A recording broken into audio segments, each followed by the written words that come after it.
Bachelor of hotel management లో university first rank, second rank, third rank. Sun international, Visakhapatnam, Hyderabad. ఇంత బతికి ఇంటెనకాల చచ్చినట్టుగా తయారైంది వల్లభనేని వంశీ పరిస్థితి.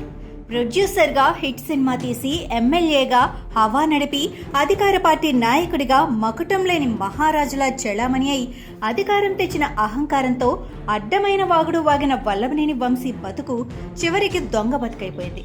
తెలుగుదేశం పార్టీ ఆఫీసును ధ్వంసం చేసిన కేసులో అరెస్టు చేయడానికి పోలీసులు రెడీ అయ్యేసరికి వల్లభనేని వంశీ అమెరికాలోని డల్లాస్కి పారిపోయినట్లు తెలుస్తోంది. డల్లాస్లో దొంగలాగా నక్కి తిరుగుతున్న వల్లభనేని వంశీ కొంతమంది తెలుగు వాళ్ల కళ్లల్లో పడ్డాడని, సాటి తెలుగువాడు కదా అని వాళ్లు పలకరించే ప్రయత్నం చేస్తే అక్కడి నుంచి గబగబా వెళ్లిపోయినట్లు తెలుస్తోంది. వల్లభనేని వంశీ పనికిమాలిన వాడు అని ఆల్రెడీ అందరికీ తెలుసు. పిరికివాడు కూడా అన్న విషయం ఇప్పుడు అందరికీ తెలిసిపోయింది. స్థానబలమే కాని తన బలిమి కాదయా విశ్వదాభిరామ వినురవేమ అని వేమన చెప్పినట్టు ఈ వైసీపీ చెత్త గ్యాంగ్కి అధికారంలో ఉన్నప్పుడే ధైర్యం ఉంది తప్ప అధికారం పోగానే అందరూ పిరికి సన్నాసులైపోయారు. వైసీపీ అధికారంలో ఉన్నప్పుడు చంద్రబాబు ఏమీ పీకలేడు అనే స్థాయి డైలాగులు, సవాళ్లు విసిరిన వల్లభనేని వంశీకి అధికారం పోగానే తనది బలుపు కాదని అర్థమైంది.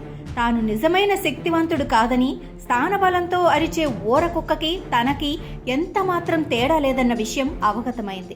అందుకే ఒక చిన్న కేసుకు భయపడి పారిపోయాడు. టీడీపీ ఆఫీసు మీద దాడి చేయించిన కేసులో మహా అయితే ఏం చేస్తారు? పడితే కొద్ది నెలల పాటు జైలు శిక్ష పడుతుంది, అంతే తప్ప తల తీసి మెలేయరు కదా. వల్లభనేని వంశీకి బాస్ జగన్ 16 నెలలు జైల్లో గడిపి హ్యాపీగా నవ్వుకుంటూ బయటకొచ్చాడు.